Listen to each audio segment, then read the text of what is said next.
रविशंकर जी, आपका बहुत बहुत स्वागत है। धन्यवाद सुधीर जी, बहुत बहुत अभिनंदन आपका।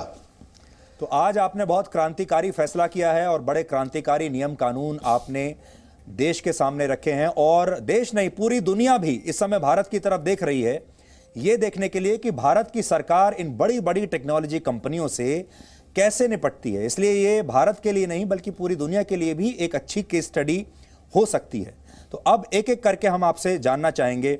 सबसे ज़्यादा जो हमारे जो पारिवारिक दर्शक हैं वो ये शिकायत करते थे कि ओटीटी प्लेटफॉर्म्स पर उन्हें जो चीज़ें दिखाई जा रही हैं या तो वो बहुत अश्लील हैं और या फिर उनकी धार्मिक भावनाओं को ठेस पहुंचाई जाती है। सब कुछ होता है क्रिएटिविटी और फ्रीडम ऑफ एक्सप्रेशन के नाम पर। अब ये कैसे बंद हो जाएगा और आपने इसके बारे में क्या सोचा, वो हमारे देश के तमाम परिवार जानना चाहते हैं। देखिए, पहली बात हम कहना चाहते हैं कि हम चाहते हैं फिल्में बने, फिल्में लोग देखें। हमने इस पर कोई सेंसर बोर्ड नहीं लगाया, इस बात को समझिए। आज भी आप थिएटर की फिल्में देखते हैं सुधीर बाबू, तो उसका सेंसर का अप्रूवल जरूरी होता है, मालूम है ना आपको जी। यहां पर हमने वैसी कोई व्यवस्था नहीं की है। हमने कहा है आप स्वयं इसको 5 कैटेगरी में कैटेगराइज कीजिए कि 13 साल से नीचे के बच्चे नहीं देखते, छोटे नहीं देख सकते, बाकी कुछ एडल्ट फिल्में हैं, बाकी हैं। आप स्वयं कैटेगराइज करके बताइए ताकि जब आपकी ओटीटी चले तो लोगों को मालूम हो कि इसमें क्या आने वाला है और उनको ये खुद निर्णय करे पेरेंटल गाइडलाइन के मुताबिक कि इसमें हमें बच्चे को देखने की अनुमति देना चाहिए कि नहीं देना चाहिए।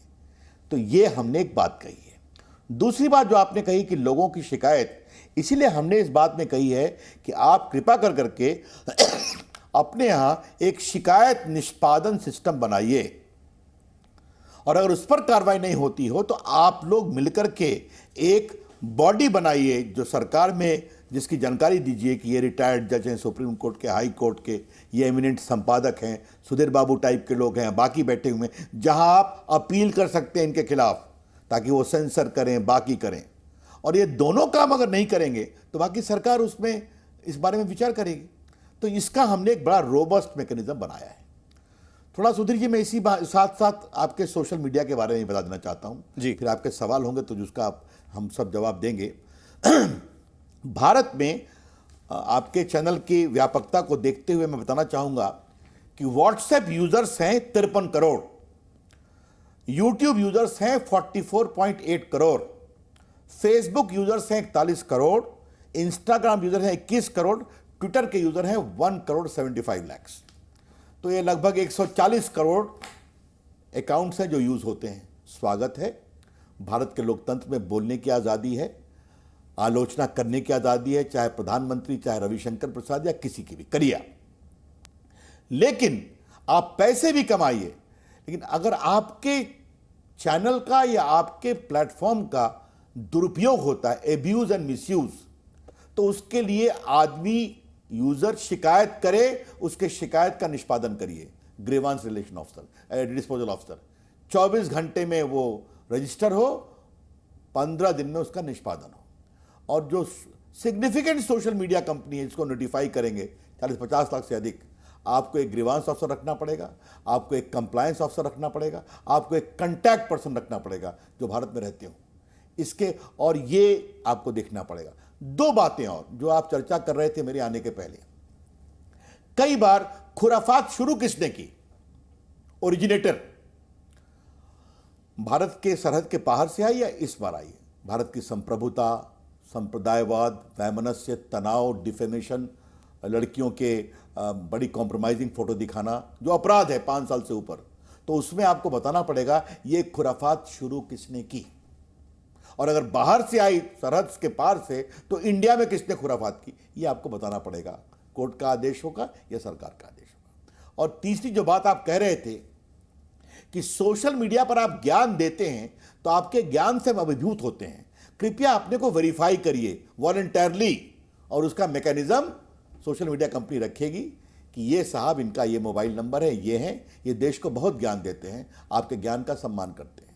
लेकिन ज्ञान आप देंगे सरहद के पार से और अपने व्यक्तित्व को छुपा कर रखेंगे तो ये तो नहीं चलेगा ना। तो इसीलिए उस पर टिक भी लगेगा कि ये आइडेंटिफाइड अकाउंट है और ये साहब अपने को खोलना नहीं चाहते हैं, लेकिन देश को ज्ञान बहुत देते हैं। तो देश भी समझेगा कि यह ज्ञान हिंदुस्तान के अंदर से आ रहा है या कुछ लोग सरहद के पार से ज्ञान फैला रहे हैं। ये पूरा हमने ये सिस्टम गाइडलाइन में, सरकार का हस्तक्षेप मिनिमम है, कम से कम है, ये सारा कुछ उनको स्वयं डेवलप करना है। जी, मैं आपको अपने दर्शकों की समझ के लिए मैं अपने आप को एक केस स्टडी की तरह आपके सामने रखता हूं। मान लीजिए मैं अपना एक केस आपके सामने रखता हूं। आए दिन हमारी ट्रोलिंग होती है, लोग हमारे बारे में आपत्तिजनक बातें लिखते हैं, हमें गालियां देते हैं और तमाम तरह का दुष्प्रचार लोग मेरे बारे में करते हैं। मैंने कहीं जाकर कुछ कहा, उस वीडियो को एडिट करके गलत तरीके से पेश करते हैं। अभी तक हम उसके बारे में कुछ नहीं कर पाते थे। हम देखते थे हमारी ट्रोलिंग हो रही है, हम ट्रेंड कर रहे हैं लगातार और झूठ के आधार पर ट्रोलिंग हो रही है। अब मान लीजिए कल मेरे साथ अगर ये होता है तो अब मुझे क्या करना होगा? बहुत सिंपल से, अगर फॉल्सूड किया जा रहा है और आपके रेपुटेशन को चोट पहुंचाई जा रही है डॉक्टर्ड वीडियो के आधार पर जो आपने बताया, तो आप शिकायत करेंगे जिस चैनल पे चल रहा है कि एक चैनल पर देखिए मेरा ये वीडियो दिखाया जो गलत है, इसको आप रोकिए, मेरी शिकायत है, रजिस्टर करिए, उसका निष्पादन करिए।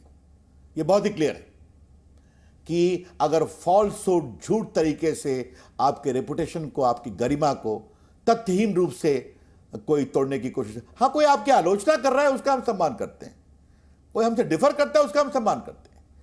अब जैसे मैं आपको एक दूसरा काउंटर व्यू देता हूं, मेरे सामने माताएं आती है ना कि मेरी बिटिया को उसका पूर्व जो प्रेमी था उसकी कॉम्प्रोमाइजिंग फोटो लेके सोशल मीडिया पर कैंपेन कर रहा है, मुझे क्या करना चाहिए? कई बार महिलाओं की, बेटियों की, बहनों की मॉर्फ फोटोग्राफ दिखाते हैं, ये चलना चाहिए क्या? ये नहीं चलना चाहिए। आजकल एक नया ट्रेंड भी शुरू हो गया है सुधीर बाबू देश में। आप नया उद्योग शुरू करिए तो आपके जो प्रतिद्वंदी हैं आपके खिलाफ इतना कुप्रचार शुरू कर देंगे शुरू में ही तथ्यहीन आधार पर कि आप बैठ जाएंगे। तो अब ये सब के लिए एक शिकायत का फोरम है, जो करना पड़ेगा, उसका निष्पादन करना पड़ेगा, ये हम कहना चाहते हैं। जी, अभी हाल ही में काफ़ी विवाद रहा आपका, भारत सरकार का ट्विटर जैसे प्लेटफॉर्म्स के साथ, क्योंकि वो डबल स्टैंडर्ड्स अपना रहे थे। कैपिटल हिल पर जो होता है उस पर कुछ और उनके मापदंड होते हैं, लाल किले पर कुछ और होते हैं। क्या आपको ऐसा लगता है कि इस तरह की जो बड़ी टेक्नोलॉजी कंपनियां हैं ये आपकी बात मानेंगी? क्योंकि ये तो दुनिया भर में लोकतांत्रिक देशों को और उनकी सरकारों को पहले से ही चुनौती दे रही है। देखिए, मैं फिर कहता हूं, मैं किसी प्लेटफॉर्म का नाम नहीं लूंगा, उसकी जो सवाल पूछते हैं तो पूछने में क्या दिक्कत है। लेकिन मैंने सदन के अंदर भी कहा था, आज प्रेस में भी संकेत दिया था और आपको विस्तार से आज कहूंगा, अगर अमेरिका के लोकतंत्र का सम्मान है तो भारत के लोकतंत्र का भी सम्मान करना सीखिए। अगर कैपिटल हिल पर, उनकी संसद पर कांग्रेस पर हमला होता है, उसके खिलाफ आप कार्रवाई करते हैं तो उस पुलिस कार्रवाई का आप समर्थन करते हैं, क्योंकि आपके लोकतांत्रिक संस्था की गरिमा बरतनी चाहिए। अच्छी बात है। तो भारत के लोकतंत्र की गरिमा में भी हमारा लाल किला आता है, जहां 70 साल से भारत के प्रधानमंत्री आज़ादी के बाद से झंडा फहराते हैं। वो हमारे लिए गरिमा का विषय है। तो यहां पर हमला होता है तो वहां पर आप आक्रामक लोग के साथ खड़े हो जाते हैं, उनके अभिव्यक्ति की आज़ादी के आधार पर। ये तो ठीक नहीं है ना सुधीर बाबू, ये दोहरे मानदंड नहीं चलेंगे और नहीं चलने चाहिए। हम अपेक्षा करेंगे कि भारत की संप्रभुता और भारत के इन गरिमामय स्थानों का भी सम्मान होना चाहिए। दूसरी बात, हम आज़ादी, बोलने की आज़ादी का पूरा स्वागत करते हैं। आपको पता ही है, कुछ लोग तो ये हाल है कि उन्होंने मोदी जी की आलोचना को अपना एक पूरा धंधा ही बना रखा है, आज से नहीं 20 साल से। तो करने दीजिए उनको, क्या फर्क पड़ता है। हम आलोचना, व्यंग, हास्य, कार्टून का सम्मान करते हैं। लेकिन अब देश की जनता बार बार मोदी जी को आशीर्वाद देती है तो हम क्या करें। लेकिन आप आलोचना के अधिकार में एक बात ध्यान रखिए कि संविधान की धारा 19(1) में बोलने का अधिकार मौलिक अधिकार है। उसमें यह भी लिखा हुआ है 19(2) में, देश की संप्रभुता, देश की एकता, देश की सुरक्षा, डिफेमेशन इत्यादि पब्लिक ऑर्डर के लिए उस पर रीजनेबल रिस्ट्रिक्शन लग सकता है।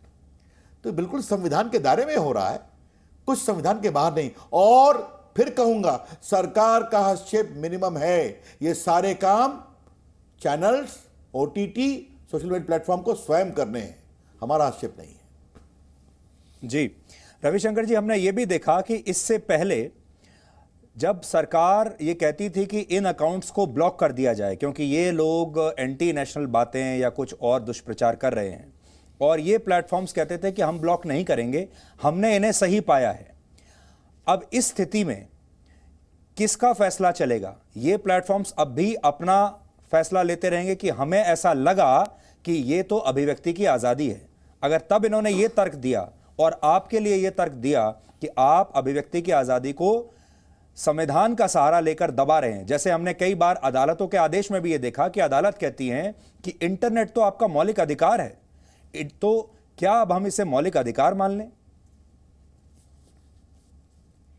पहले आप एक बात जान लें, अब देश का कानून मंत्री सुधीर बाबू से बात कर रहा है। सुप्रीम कोर्ट ने ऐसा कहीं नहीं कहा है कि इंटरनेट मौलिक अधिकार है, बल्कि उस जजमेंट में जो कश्मीर की बात कर रहे हैं उसमें एक पैराग्राफ है कि किसी पार्टी ने यह बहस नहीं किया कि right to internet is the fundamental right, इसलिए इस पर हम कोई फैसला नहीं देते। कोर्ट ने इतना कहा, अभिव्यक्ति के अधिकार के उपयोग के लिए इंटरनेट का भी आप उपयोग कर सकते हैं। तो जैसे ही अभिव्यक्ति के अधिकार की बात आई 19(1) में, तो 19(2) भी लगेगा, जो मैंने कहा रीजनेबल रिस्ट्रिक्शन। और यह संविधान सुधीर बाबू हमने नहीं बनाया, यह संविधान में 19(2) का प्रावधान जवाहरलाल नेहरू जी, डॉक्टर राजेंद्र प्रसाद, डॉक्टर अंबेडकर, सरदार पटेल, मौलाना आजाद लोगों ने रखा है, और इस पर कोर्ट ने 70 साल में इसको उचित माना है। एक बात। दूसरी बात मैं कहना चाहूंगा, जो आपने कहा बार बार, ये जब मैं मंत्री के रूप में बैठता हूं तो मुझे बैलेंस करना पड़ेगा ना, सोशल मीडिया का व्यावसायिक हित और सोशल मीडिया के उपयोग करने वालों का व्यक्तिगत पीड़ा का हित। मैं फिर आपसे पूछ रहा हूं, अगर एक मां मेरे सामने आती है कि मेरी बेटी को डिफेम कर रहे हैं उसका पूर्व प्रेमी, तो मुझे क्या करना चाहिए? अगर कुछ लोग भारत को तोड़ने की कार्रवाई कर रहे हैं प्रायोजित रूप से, जो होता है, तो हमें क्या करना चाहिए? तो इसलिए प्रावधान बताया है कि देखिए, यह संविधान, यह कानून, यह नियम, कोई शिकायत कर सकता है और उस शिकायत का निष्पादन होना जरूरी है जी। और मुझे उम्मीद करता हूं कि अगर 140 करोड़ भारतीय इनको यूज कर रहे हैं, जैसा मैंने बताया, तो आप पैसे कमाइए, अच्छी बात है, लेकिन आप जिम्मेवार भी बनिए और इसका पालन भी करिए, ऐसा हमें लगता है। जी, आखिरी सवाल मेरा आपसे ये है कि आप क्या अपनी ट्रोलिंग के लिए भी तैयार हैं इसके बाद? क्योंकि आपके ऊपर आरोप ये लगेगा कि इन कानूनों के तहत इनके पीछे छिपकर आप अपने विरोधी विपक्षी दल के जो नेता हैं, विपक्षी पार्टियां जो ट्वीट्स करती थीं, जो आपको सवाल उठाती थीं, उनको भी एंटी नेशनल करार देकर अब आप उनको दबाने की कोशिश करेंगे। हम कुछ नहीं करने वाले। आप जिन नेता की चर्चा कर रहे हैं वो रोज सवाल पूछते हैं कि नहीं? उनके ट्वीट के स्तर क्या, मुझे बताने की जरूरत है क्या? उस देश की जनता जवाब देती है ना। अभी दक्षिण भारत में गए, क्या कहा? यहां इश्यू पर पॉलिटिक्स होती है। अब इसका क्या गए नॉर्थ ईस्ट में, तो यहां की हवा में ताजगी है, और ये भूल गए कि उत्तर भारत के एक ही कंस्टिट्यूंसी से आसपास से वो जीते हैं, उनकी माताजी जीते हैं, उनके पिताजी जीते हैं, उनकी दादी जी जीते हैं, उनके ताऊ जी जीते हैं, उनके परदादा जी जीते हैं। तो ये तो अरे हिंदुस्तान की बगिया सुधीर बाबू तो ऐसी है जहां तरह तरह के फूल खिलते हैं ना, चाहे वो रायबरेली हो या राउरकेला हो, गुवाहाटी हो या कालीकट हो, यही तो हिंदुस्तान है। तो कुछ लोग करते रहेंगे, उनको करिए, हम कोई रोकना नहीं चाहते हैं। हम न सोशल मीडिया से अपनी हस्ती बनाते हैं, न मीडिया से अपनी औकात बनाते हैं। हम जनता के लिए काम करते हैं और काम करके ही उनका आशीर्वाद प्राप्त करते हैं। लेकिन हाँ, अगर जनता ने हमें चुना है तो जिनका दुरुपयोग होता है उनकी शिकायत का निष्पादन का अवसर मिले, ये हमारा भी एक दायित्व है जो हमने किया है।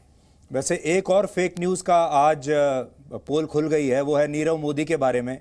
लोग आपके बारे में कहते थे कि आपकी सरकार ने नीरव मोदी को भगा दिया, लेकिन आज नीरव मोदी के प्रत्यर्पण की जो रास्ता है वो खुल गया है।